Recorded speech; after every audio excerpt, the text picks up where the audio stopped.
बिस्मिल्लाहिर्रहमानिर्रहीम, अस्सलाम वालेकुम। आप देख रहे हैं programme news today with Tanzeela Mazhar. Programme में आपको खुशामदीद कहते हैं।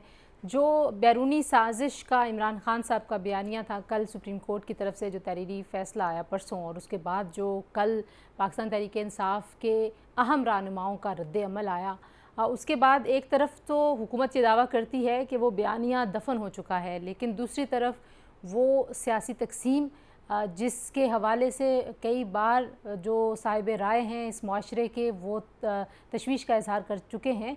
लगता है कि वो तकसीम बढ़ती चली जा रही है। फवाद चौधरी साहब ने इस्टेब्लिशमेंट और जजेस को खुली धमकी दी।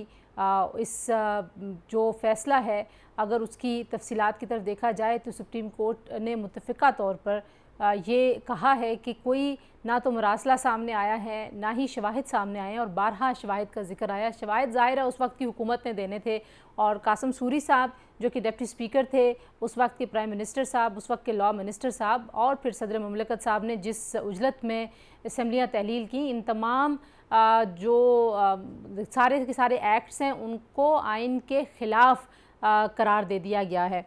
इस फ़ैसले में एक इजाफ़ी नोट में ये भी कहा गया है कि हुकूमत जो मुनासिब कार्रवाई है वो करे, और आइन शिकनी की कार्रवाई आप सब जानते हैं कि वो आर्टिकल 6 के हवाले से होती है, और जनरल मुशर्रफ के बाद शायद ये वो केस है जहाँ पे आर्टिकल 6 का इस तरह से जिक्र आया है। और आज वफाकी काबीना ने एक कमेटी तश्कील दी है जो ये देखेगी सुप्रीम कोर्ट के इस फ़ैसले की रोशनी में कि क्या कार्रवाई होनी चाहिए। एक तरफ तो ये बड़ी अहम डेवलपमेंट है, लेकिन क्या इस फ़ैसले के बाद और हुकूमत की तरफ से ये दावा करने के बाद कि इमरान खान साहब का बयानिया दफन हो चुका है, वाकई वो बयानिया दफन हो गया? क्योंकि इमरान खान साहब को इस बात पे महारत हासिल है, और उनको यकीनन इस बात की क्रेडिट देना चाहिए कि वो इस तरह के बयानिए ना सिर्फ ये कि कामयाबी से बनाते हैं, बल्कि इतनी हैमरिंग करते हैं कि वो लोगों के जहनों में सरायत कर जाता है, स्पेशली वो जो उनके फॉलोअर्स हैं। तो खान साहब अभी भी अपने जलसों में हर जगह पे वो बैरूनी साजिश की बात तो कर ही रहे हैं। फिर एक ज़िमनी इंतखाब है, कितना डिफाइनिंग होगा, दोनों तरफ से बहुत सारे दावे किए जा रहे हैं। इमरान खान साहब और उनकी जमात बहुत सारे इल्ज़ामात आयद कर रही है, और इलेक्शन कमिश्नर के हवाले से भी खान साहब ने एक बार फिर बड़ा एग्रेसिव अपना जो उनका हमेशा से रवैया रहा है, एक बार फिर उसका इजहार किया है। और आज हमने देखा कि जो तर्जुमान हैं इलेक्शन कमीशन के, उनकी तरफ से जवाब भी आया। उन्होंने कहा जी कि ना तो किसी से छुप के मिलने की ज़रूरत है, क्योंकि पीटीआई की तरफ से बहुत सारे ऐसे इल्ज़ामात लग रहे हैं। वो कह रहे हैं एक मिस्टर एक्स हैं, एक मिस्टर वाई हैं, कोई मुल्तान में बैठा धांधली की तैयारी कर रहा है, कोई लाहौर में बैठा धांधली की तैयारी कर रहा है।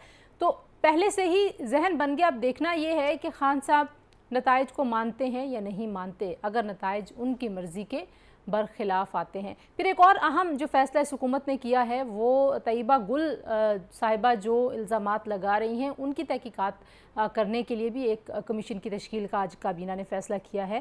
वो वज़ीर इत्तलात मरियम औरंगज़ेब साहिबा ने कहा कि पॉलिटिकल विक्टिमाइजेशन का किसी किस्म का कोई तासुर हम नहीं देना चाहते, लेकिन एक ऐसा संगीन मामला है जिसमें कहा जा रहा है कि साबिक़ वज़ीर आज़म और उनकी टीम ने उनको एक लंबे अरसे तक ना सिर्फ ये कि हब्से बेजा में रखा जब वो इंसाफ मांगने गई, बल्कि जो चेयरमैन नैब हैं उनके हवाले से जो बात हो रही है वो बड़ी अहम है, क्योंकि अदलिया पूरी एक तरह से उस पर सवालिया निशान उठता है कि अगर आप किसी के पास इंसाफ के लिए जाएं तो इस तरह की बात हो। सो एक तरफ हुकूमत ये दावा करती है कि हमने पॉलिटिकल विक्टिमाइजेशन ना करने का अहद कर रखा है, और हम कोई ऐसा इकदाम नहीं करेंगे जिससे पॉलिटिकल विक्टिमाइजेशन की बू आए, शक हो उनकी नीयत पे किसी किस्म का। दूसरी जानिब आर्टिकल 6 की बातें भी हो रही हैं, और जो करप्शन के स्कैंडल्स हैं मुबैना तौर पर, उनकी तहकीकात के लिए भी कुछ मामलात आगे बढ़ रहे हैं। तो खान साहब जो हैं वो क्या पॉलिटिकल विक्टिमाइजेशन का कार्ड जो पहले से उन्होंने खेलना शुरू किया हुआ है वो नहीं खेलेंगे? वो हुकूमत की बात पे यकीन करेंगे या नहीं? ये बड़ा अहम मामला है जी। बहरहाल जी, सुप्रीम कोर्ट के इस फैसले के बाद के हालात क्या होंगे, सियासत किधर जाएगी, उस पर बात करने के लिए हमें इस्लामाबाद स्टूडियोज़ में ज्वाइन किया है पाकिस्तान की जो कानूनी फ्रेटर्निटी है लीगल, उसके एक बहुत बड़ा नाम है, पाकिस्तान तहरीक इंसाफ से इनका ताल्लुक है, ज़फ़र अली शाह साहब। शाह साहब, बहुत शुक्रिया आपने हमें ज्वाइन किया। Thank you. पाकिस्तान मुस्लिम लीग नवाज़ के सीनियर रहनुमा सेनेटर राना मकबूल साहब लाहौर से हमें ज्वाइन कर रहे हैं। राना साहब, आपका भी बहुत शुक्रिया, आपने हमें ज्वाइन किया। और साबिक़ अटॉर्नी जनरल इरफान कादर साहब हमें ज्वाइन करेंगे टेलीफोन लाइन पर। तीनों मेहमानों का बहुत शुक्रिया।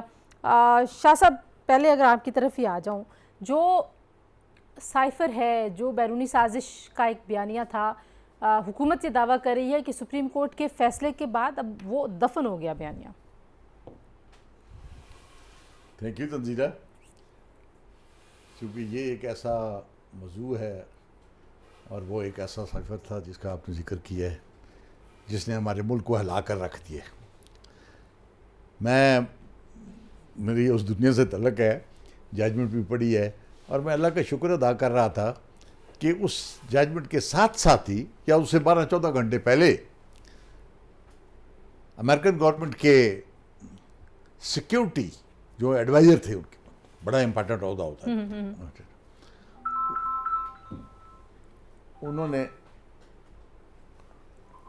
उन्होंने पब्लिकली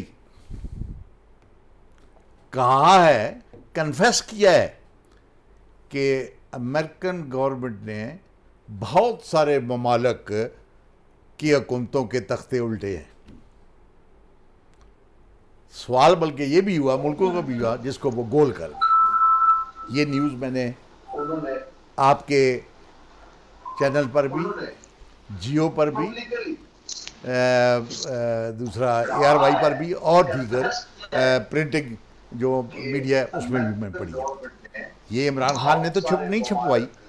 इमरान खान का तो वो एडवाइज़र जो है मुलाजिम नहीं है।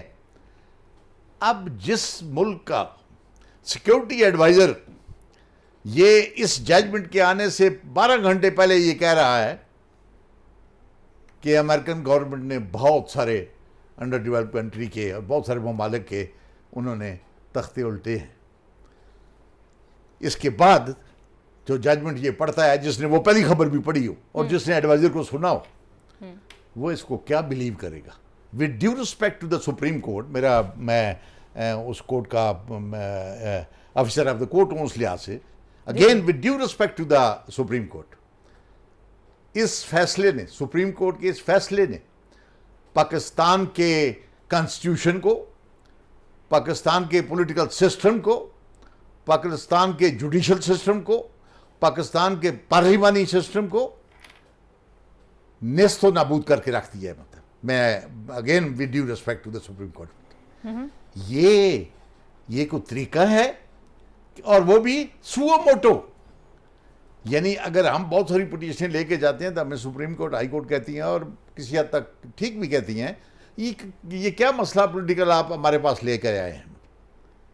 ये मसला आप जाएं उधर हल करें अपने पॉलिटिकल प्लेटफॉर्म पे। खान साहब लेके गए ना मसला, तो नो, ये फैसला सुओ मोटो है।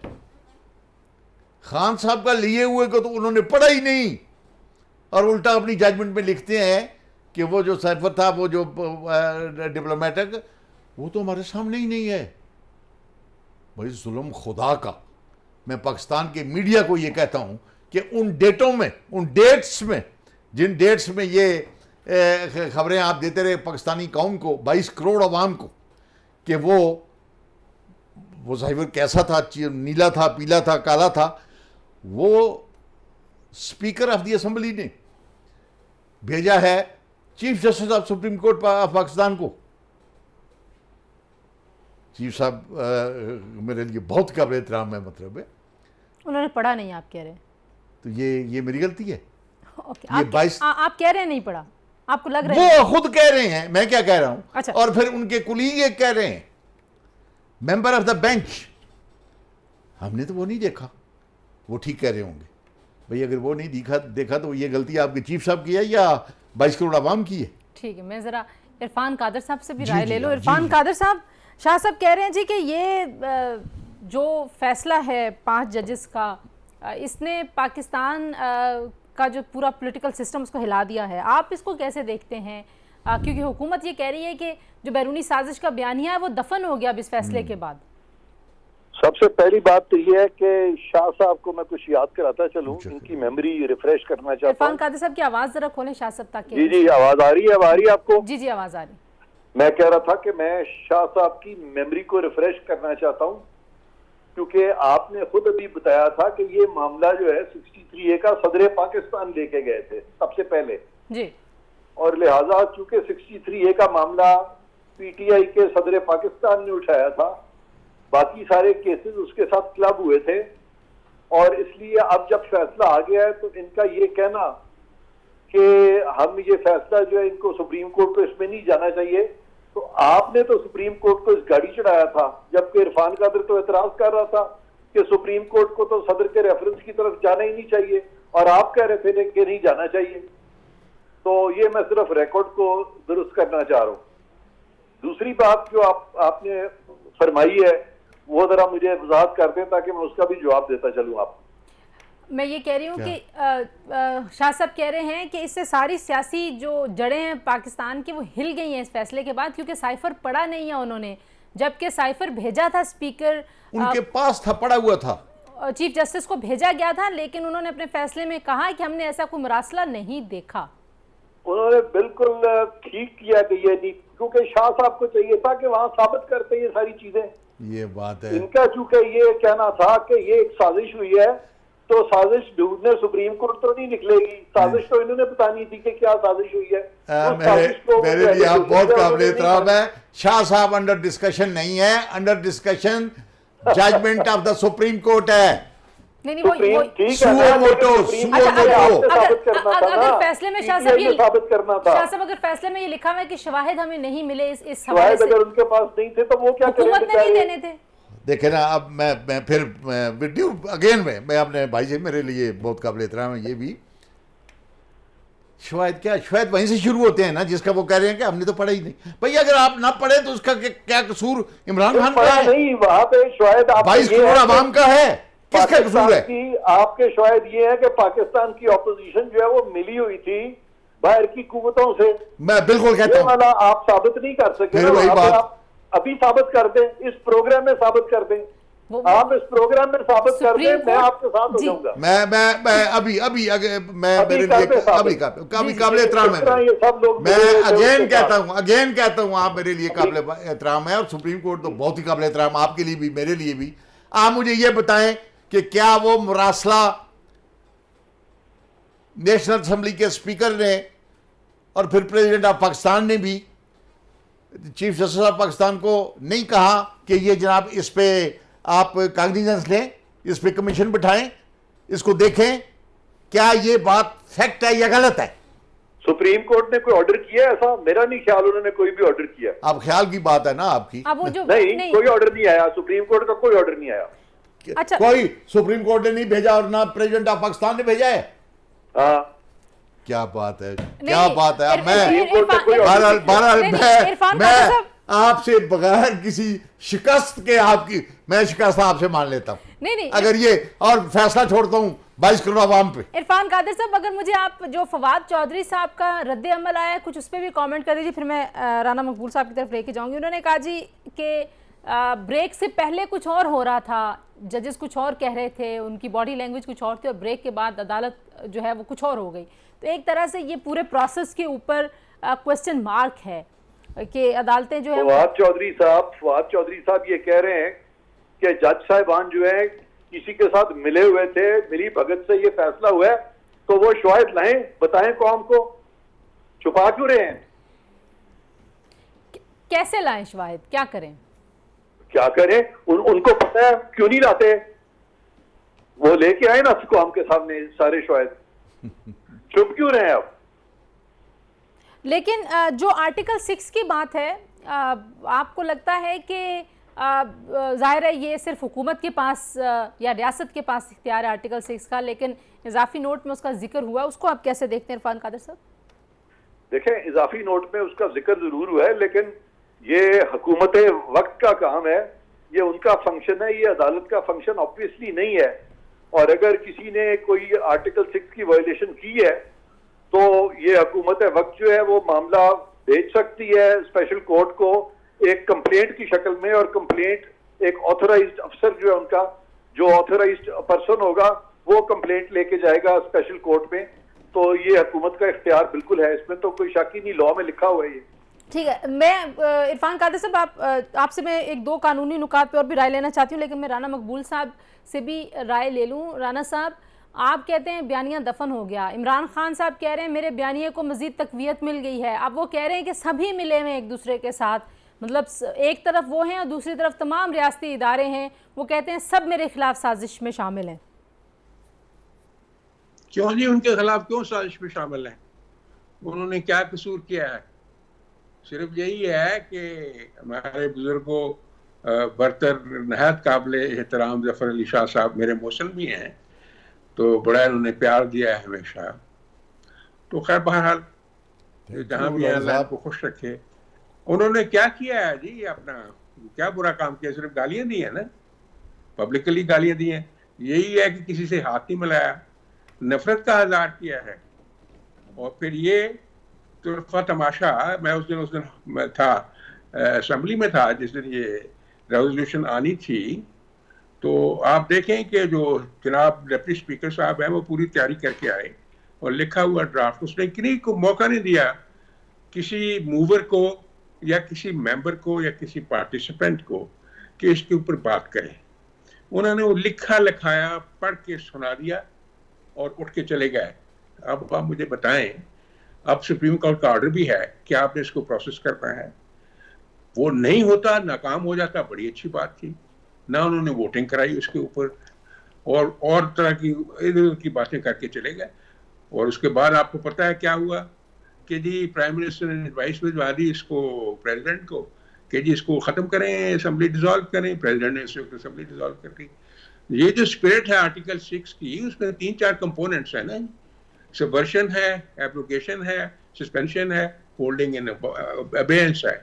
तो जब 4 बंदे जो हैं, जो मुख्तलिफ पिलर्स हैं हमारे पॉलिटिकल स्ट्रक्चर के मुल्क में, वो इकट्ठे होके ये कंस्पायर करते हैं कि हमने ये करना है, सुप्रीम कोर्ट का कहा भी नहीं मानना और आइन की प्रोविजंस को भी वायलेट करना है, तो क्या ये सबवर्शन नहीं है?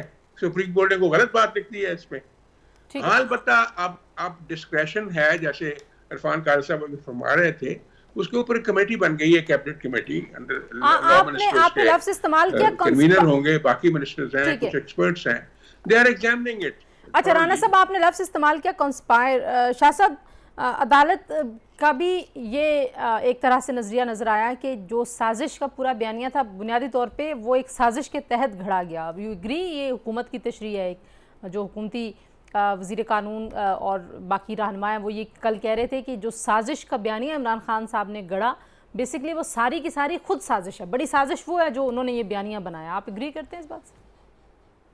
इमरान खान साहब ने जो ये कहा है ना कि ये साजिश थी, इसको तो सिक्योरिटी जो हमारी है सिक्योरिटी कमेटी, सिक्योरिटी जिसके 2 इजलास हुए हैं इसी इशू पर, इसी इशू पर, हाँ जी, और वो 2 इजलास को छोड़ दे, उन्होंने मिनट्स भी देख ले तो उन्होंने कहा। और तीसरा एक ISPR अभी 10-15 दिन हुए आए हैं कि ये वो भी सब एक ताल पे आवाज़ें आ रही हैं, एक ताल पे म्यूज़िक होता है ना, बाज़ एक ताल, उनकी तालें मुख्तलिफ होती हैं, कंपोज होता है। तो इस पे उन्होंने ISPR आता है कि ये साजिश नहीं थी, ये मुदाखलत थी। मुदाखलत क्या, उनके ये हम वही इमरान खान साहब के लफ्ज़ इस्तेमाल में करता हूँ कि क्या हम उनके गुलाम हैं? कि जी वो अगर ये साजिश नहीं थी और बकौले ISPR, बकौले और सब लोगों के, ये एक मुदाखलत थी, क्या ये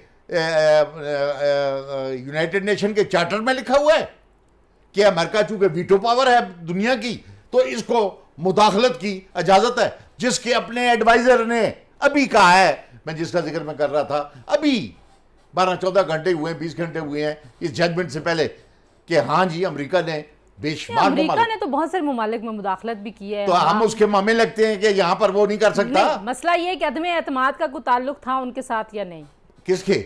जो अमेरिका ने अदम एतमाद कराई है, इसके लिए कोई सबूत भी तो, शाह साहब आप तो जिस शोबे से हैं वहां तो सबूत की बात भी मैं अर्ज करता हूँ। अमेरिका में, अमेरिका का हर मुल्क में अपना उसका एक तरीकाकार है कि अगर वो अफगानिस्तान है तो वहां वो बमिंग करता है तोरा बोरा की। अगर कोई और मुल्क है, अगर कोई वियतनाम है तो वहां क्या करता है, और अगर पाकिस्तान है तो वहां क्या करता है। आप बहुत सीनियर पॉलिटिकल वर्कर भी हैं, लीडर भी हैं, तो और मैं आपसे ये ज़रूर जानना चाहूँगी ब्रेक के बाद कि आप बाकी इस बात पे कन्विंस्ड हैं कि अदम एतमाद के लिए जो पूरी पॉलिटिकल क्लास जो है वो जिस तरह से वो इकट्ठी हुई, जिस तरह से इमरान खान साहब के इत्तेहादियों ने उनको छोड़ा, वाकई वो साजिश का मामला था नहीं? और दीगर कुछ इश्यूज़ हैं जी उस पर भी बात करेंगे। ब्रेक के बाद हमारे साथ रहिए।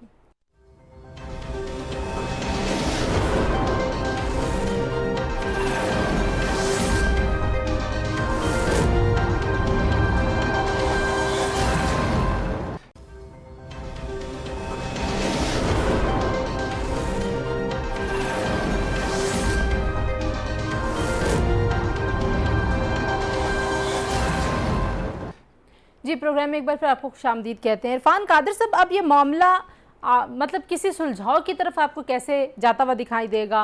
राना सनाउल्लाह साहब कहते हैं जी कैबिनेट कहे तो मैं आर्टिकल 6 की जो कार्रवाई है हम वो करने के लिए बिल्कुल तैयार हैं अगर तो सीख हो जाती है। पाकिस्तान में कोई हमें ऐसा कोई प्रेसिडेंट मिलता नहीं है। मरहूम सेठ वकार के केस का आपको पता ही है, फिर उसके बाद के जो सिनेरियोज़ हैं वो भी आपके सामने हैं। तो आइन शिकनी का जो मामला है इसमें से निकला अब कैसे जाए? खान साहब के लिए क्या बेहतर रास्ता है? अदालतों ने तो जाहिर है अब वो बॉल दोबारा से वो पॉलिटिकल प्लेयर्स के पास ही फेंक दी है।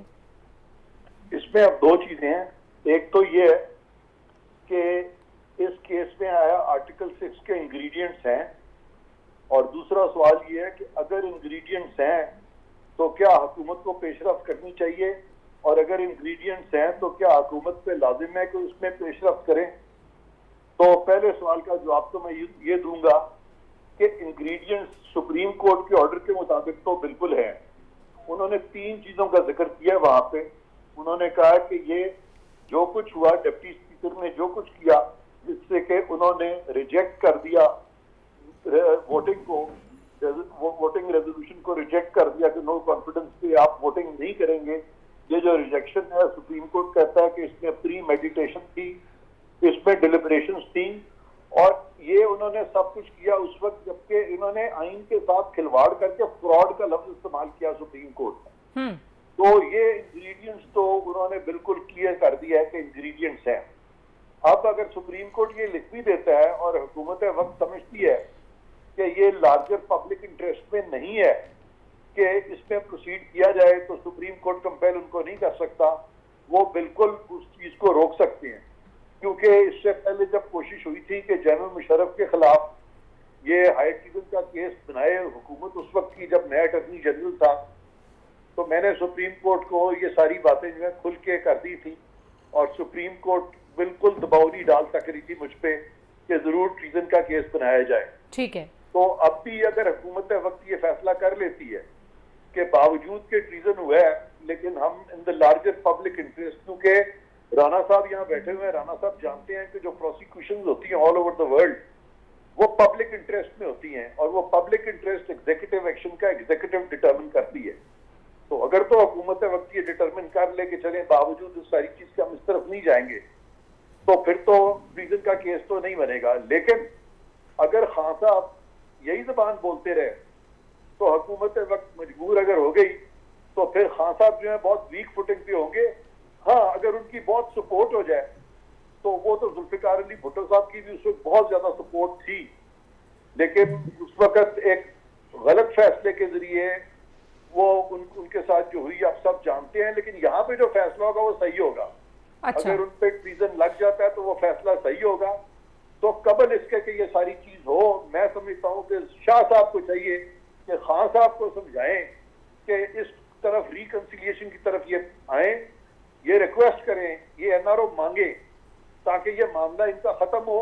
वरना ये पीटीआई वाले जो है उनको तो लगा देंगे उम्र क्या। इरफान कादिर साहब, आपको पता है ये एनआरओ लफ्ज, मुझे लगता है इस पे तो खान साहब मजीद एजिटेटेड हो जाते हैं। मैंने आपसे वो तैयबा गुल एजिटेट उनको 14 साल पसंद है कि 14 साल वो अंदर रहे।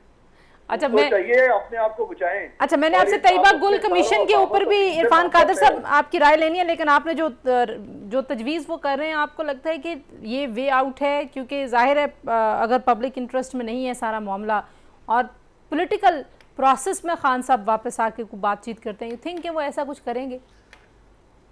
पॉलिटिकल प्रोसेस में जब खास करके मुल्कों में ये इस किस्म के डिस्प्यूटेड माहौल हो जाए, जो कि और हमारा तो बहुत आगे जा रहा है, मतलब तो उसमें बेस्ट सॉल्यूशन जो है, जो डेमोक्रेटिक कंट्रीज़ हैं, जो सिविलाइज्ड कंट्रीज़ हैं, जो कॉन्स्टिट्यूशन को मानते हैं, प्रस्तश करते हैं कॉन्स्टिट्यूशन के साथ खिलवाड़ नहीं करते।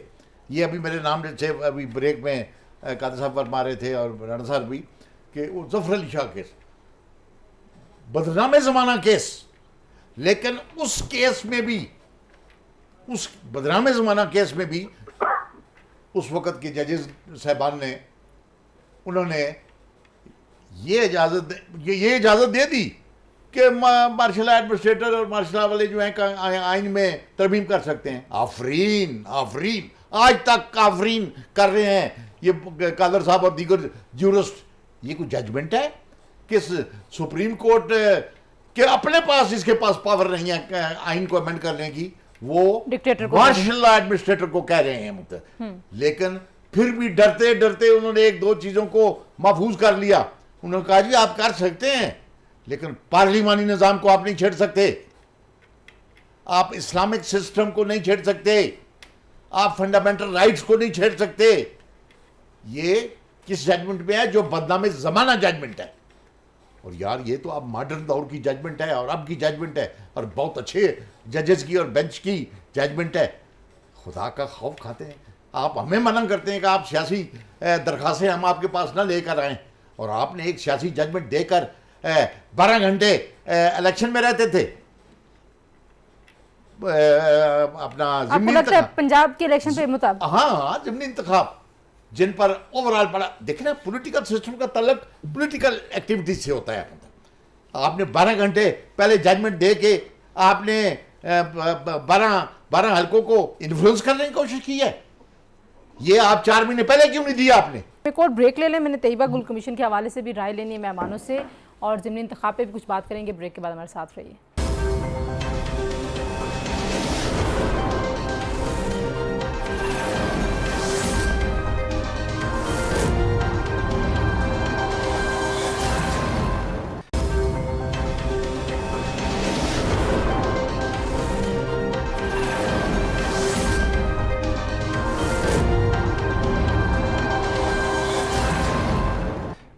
जी, प्रोग्राम में एक बार फिर आपको खुशामदीद कहते हैं। राना साहब, जो एक तो ये जो ज़िमनी इंतखाब का मामला है, शायद सबको लग रहा है कि ये फैसला आने से उस पर असर पड़ेगा, और दूसरा ये भी बताइए कि जो तैयबा गुल साहिबा के इल्ज़ामात की तहकीकात के लिए कमीशन बना है, एक तरफ हुकूमत ये कहती है कि हम पॉलिटिकल विक्टिमाइजेशन का कोई तासुर नहीं देना चाहते, तो कितना बड़ा चैलेंज है ये? क्योंकि खान साहब तो पहले ही कह रहे हैं कि मुझे और मेरी फैमिली को और मेरे फ्रेंड्स को विक्टिमाइज किया जाएगा।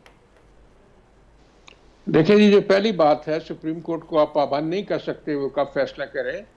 आप सारी की सारी सबवर्शंस भी कर लें कॉन्स्टिट्यूशन की और फिर कहें कि जी आपको हर तरह की स्पेस जो है वो अवेलेबल की जाए, अगर इसकी कॉनोटेशन ये है तो मैं समझता हूँ ये नामुनासिब डिमांड है, ये कोई लेजिटिमेट डिमांड नहीं है। आपने जो इतना बड़े मिसकंडक्ट किए हैं उसकी भी तो जिम्मेवारी किसी की है कि नहीं है।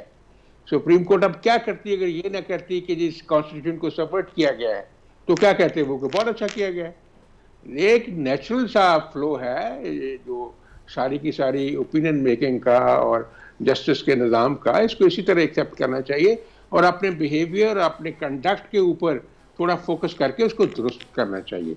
हर रोज लोगों को दुश्मनाम तरारी, हर रोज गालियां देनी, अल्लाह की ज़ात फाइनली नाराज हो जाती है। वो कहते हैं अत खुदा ना वैर, चाहे जितना मर्जी बंदा हमें समझे कि मैं पॉपुलर हूँ, लेकिन उसकी नुसरत उसी वक्त ही आएगी जब आप ईमानदारी से सीधे रास्ते पे चलेंगे। क्या गाली देने वाले को अल्लाह ताला की ज़ात माफ कर देगा जो हर वक्त ही गालियां देता रहे? इसलिए थोड़ा इसके ऊपर गौर आप फरमाएं और इसको आप चेंज करें अगर आप पॉलिटिक्स में रहना चाहते हैं। इनसे बड़े बड़े लीडर जो है वो नुकसान उठा गए अपनी सख्तगिरी की वजह से, अपनी एक्सट्रीम बिहेवियर की वजह से।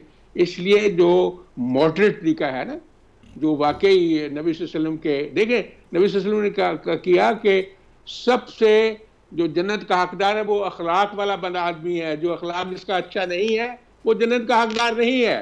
रियासत मदीना की आप बात करते हैं तो रियासत मदीना को जितने टेनेंट्स हैं उनके ऊपर हमें गौर करना चाहिए। आप कह रहे हैं कि रिकंसिलिएशन की तरफ दूसरे जी तैयबा गुल, दूसरी आपने बात की है ये तैयबा वाली, तो ये विक्टिमाइजेशन कैसे हो गई?